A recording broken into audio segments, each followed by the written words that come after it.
Sahabat, bumi para jawara juga memiliki beraneka jenis kue-kue yang sudah ada sejak zaman dulu. Meski dahulu termasuk wilayah Jawa Barat, namun Banten tetap memiliki ciri dan identitas tersendiri pada kue-kue tradisionalnya.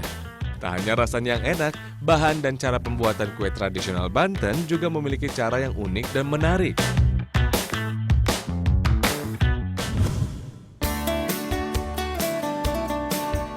Penganan tradisional yang akan kita bahas pertama yaitu kue sumping. Kue sumping merupakan salah satu penganan tradisional dari Cilegon. Memiliki bentuk seperti piramida, kue ini banyak disajikan dalam acara-acara hajatan dan syukuran. Sahabat Ragam, silakan catat bahan-bahannya ya.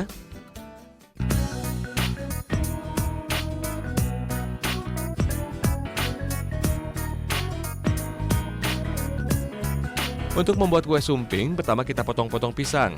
Lalu buat adonannya dengan menekan-nekan pisang agar menjadi halus. Setelah itu, iris gula merah dan masukkan ke dalam adonan. Aduk hingga tercampur dan adonan berubah warna. Kemudian tambahkan gula pasir, kelapa parut, dan tepung beras. Aduk hingga adonan tercampur. Terakhir, beri minyak sayur secukupnya. Jika adonan sudah siap, sekarang siapkan daun pisang. Ambil 1 sendok makan adonan dan letakkan pada daun pisang, lalu bungkus menjadi kerucut atau seperti piramida. Setelah loyang terisi penuh, kukus kue sumping hingga matang. Membutuhkan waktu sekitar 30 menit agar kue sumping matang.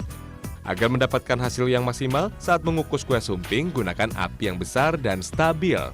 Nah, seperti inilah kue sumping yang siap untuk disantap. Dari tampilannya saja sudah menggoda ya. Sebagian masyarakat Cilegon ada yang menyebut penganan ini dengan kue sumping tanah. Ada pula yang menyebutnya kue monyong, karena bentuknya mirip dengan bibir yang monyong. Menikmati kue sumping memang paling pas saat masih hangat. Rasanya akan semakin nikmat.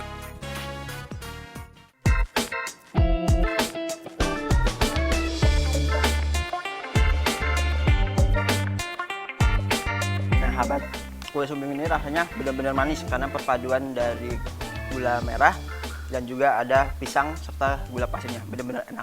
Apalagi tambah kopi. Bu, habisnya Bu.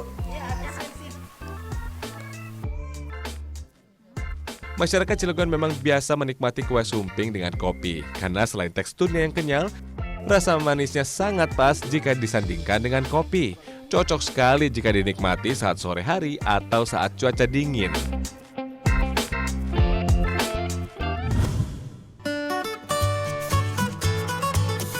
Penganan tradisional yang juga bisa Anda jadikan oleh-oleh yaitu kue engkak. Kue engkak merupakan kue lapis namun dengan bahan utama tepung ketan. Yang unik dari kue engkak adalah salah satu bahannya menggunakan kopi bubuk. Nah, ini dia bahan-bahan lengkapnya.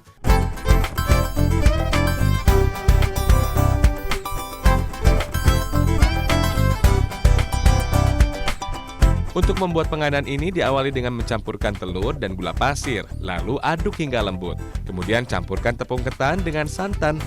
Aduk agar tercampur rata. Tambahkan susu kental manis, mentega cair, vanili, dan coklat bubuk. Aduk semua bahan hingga tercampur. Lalu tambahkan adonan telur dan gula pasir sambil terus diaduk agar adonan mendapatkan tekstur yang pas. Selanjutnya bagi adonan menjadi 2. Yang satu adonan original, sedangkan yang lainnya diberi tambahan kopi bubuk sebagai pelapisnya. Sekarang tinggal masukkan adonan original ke dalam loyang dan panggang dalam oven. Setelah 20 menit, angkat dan tambahkan adonan pelapis yang diberi kopi. Kemudian panggang kembali. Lakukan terus hingga menjadi berlapis-lapis. Dan inilah kue engkak yang telah matang, siap untuk dinikmati. Meskipun tergolong kue basah, kue engkak memiliki daya tahan yang cukup lama, sekitar 5 hingga 7 hari tanpa harus dimasukkan ke lemari es. Kue engkak memiliki rasa dominan manis dan tekstur yang kenyal karena menggunakan tepung ketan. Kue engkak memang biasa dihidangkan saat ada tamu di rumah. Sajikan bersama teh atau kopi hangat. Benar-benar nikmat.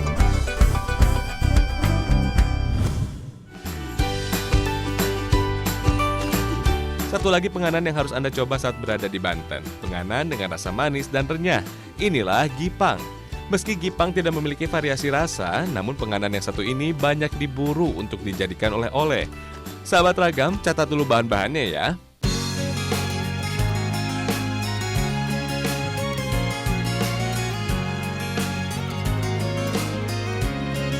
Beras ketan yang digunakan untuk membuat gipang telah dikukus dan dijemur hingga kering seperti ini.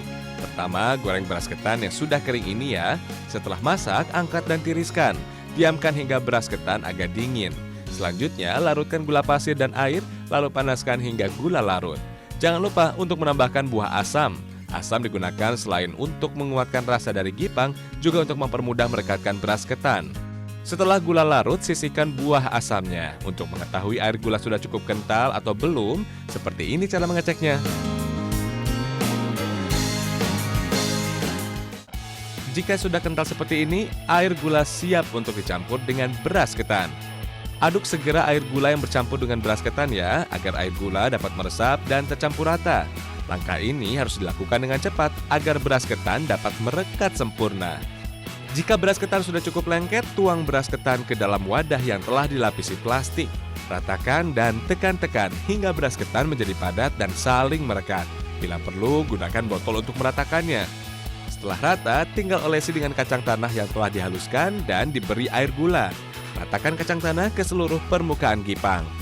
Pemberian kacang tanah hanya di permukaan saja sebagai toppingnya. Jika sudah rata, gipang tinggal dipotong-potong menjadi persegi. Kalau sudah seperti ini, gipang sudah siap untuk dinikmati. Campuran beras ketan dan air gula membuat gipang memiliki tekstur yang khas, yaitu sedikit lengket saat disantap. Rasanya yang gurih dan manis membuat gipang pas sekali untuk dinikmati bersama teman sambil bercengkrama di waktu luang. Sahabat, saat ini gipang termasuk penganan yang cukup langka. Tak banyak penjual yang menjajakan penganan ini.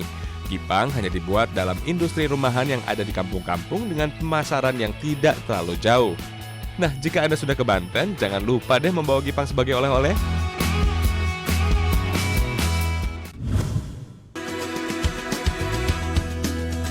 Sahabat, Indonesia sangat kaya dengan budaya dan tradisi.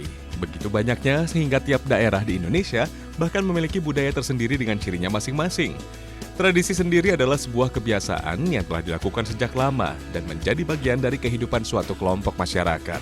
Pada praktiknya, sebuah tradisi bisa dilakukan dengan berbagai cara, salah satunya dalam wujud arak-arakan.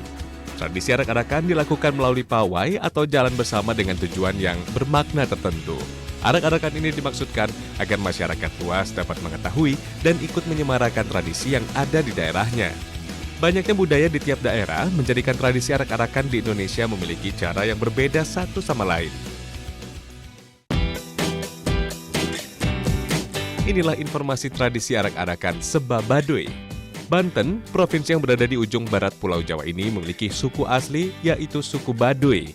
Suku Baduy ini tiap tahunnya menjalankan sebuah tradisi kunjungan ke kantor pemerintahan di Banten. Tradisi inilah yang dikenal dengan nama Seba Baduy. Nama Seba Baduy ini sendiri berasal dari kata Saba dalam bahasa Sunda Banten. Saba memiliki arti silaturahmi. Silaturahmi inilah yang dilakukan dengan arak-arakan menuju pendopo Gubernur Banten. Tradisi arak-arakan ini telah berlangsung sejak berpuluh-puluh tahun yang lalu. Dalam Seba Baduy ini, para warga Baduy luar dan Baduy dalam berkumpul di gelanggang olahraga Maulana Yusuf Ciceri Serang untuk memulai perjalanan. Rombongan arak-arakan Seba Baduy ini dipimpin oleh para pemimpin adat Baduy atau dikenal dengan nama Jaro di barisan depan. Tradisi yang bekerja sama dengan Dinas Budaya dan Pariwisata ini juga turut dipimpin oleh Kepala Dinas Kebudayaan dan Pariwisata di rombongan depan. Kelompok depan berikutnya diisi dengan rombongan Baduy dalam yang mengenakan pakaian dan ikat kepala berwarna putih. Kelompok Baduy dalam yang ikut dalam Seba Baduy ini berjumlah 73 orang. Kemudian barulah rombongan Baduy luar yang mengenakan pakaian hitam ikut mengiringi di bagian belakang. Kelompok Baduy dalam ditempatkan pada bagian depan rombongan karena mereka yang mendapat mandat dari pemimpin tertinggi suku Baduy atau yang biasa disebut Puun untuk terus menjaga budaya tradisional tanpa terpengaruh budaya modern. Sahabat ragam, rombongan Baduy luar yang ikut Seba Baduy ini berjumlah 1.884 orang. Rombongan warga Baduy ini menempuh Jalan Ahmad Yani sampai dengan Jalan Veteran di Kota Serang sambil dikawal oleh polisi. Bahkan, jalan protokol itu sementara ditutup untuk dilewati oleh rombongan warga Baduy. Sesampainya di depan gerbang pendopo gubernur, rombongan warga Baduy disambut oleh anak-anak sekolah berbaju pramuka. Kedatangan warga Baduy pun ikut dimeriahkan oleh iringan musik dari perkusi di alun-alun Kota Serang. Para warga Baduy yang telah mengikuti arak-arakan pun kemudian beristirahat di sekitar halaman pendopo gubernur sambil ditemani oleh sajian musik karinding. Sebagai ajang silaturahmi, dalam tradisi ini warga Baduy membawa sekaligus memberikan persembahan berupa hasil alam dari wilayahnya kepada pemerintah Banten.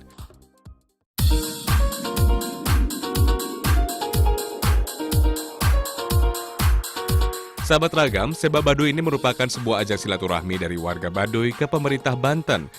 Dengan maksud mengakui pemerintah Banten, meskipun mereka memiliki pemerintahan adat tersendiri. Maka tak ayal, inti acara tradisi ini dilakukan dengan melaksanakan diskusi antara para pemimpin adat Baduy dengan kepala pemerintahan di Banten.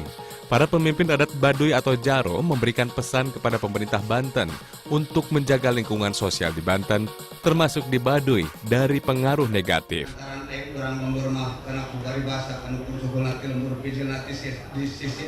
Pemerintah Banten pun harus menjaga etnik suku Baduy dan lingkungan alam di Banten. Sebagai pertanda akhirnya diskusi, pemerintah Banten memberikan persembahan materi kepada warga Baduy yang diwakili oleh para Jaro. Kemudian di akhir acara, warga Baduy yang menyaksikan tradisi Seba Baduy dari halaman pendopo gubernur pun dihibur dengan pertunjukan wayang golek. Nah, sahabat Ragam, inilah tradisi yang menjadi amanah dari para leluhur Baduy dengan cara silaturahmi sambil bermusyawarah, membangun daerah ke arah yang lebih baik.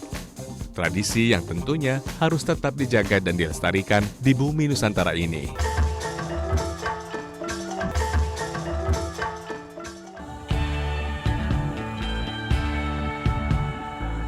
Sahabat Ragam, demikianlah informasi yang bisa kami sajikan hari ini. Semoga dapat menambah serta memperkaya wawasan Anda tentang keanekaragaman tanah air kita tercinta. Nantikan eksplorasi Ragam Indonesia selanjutnya di penjuru Nusantara lainnya.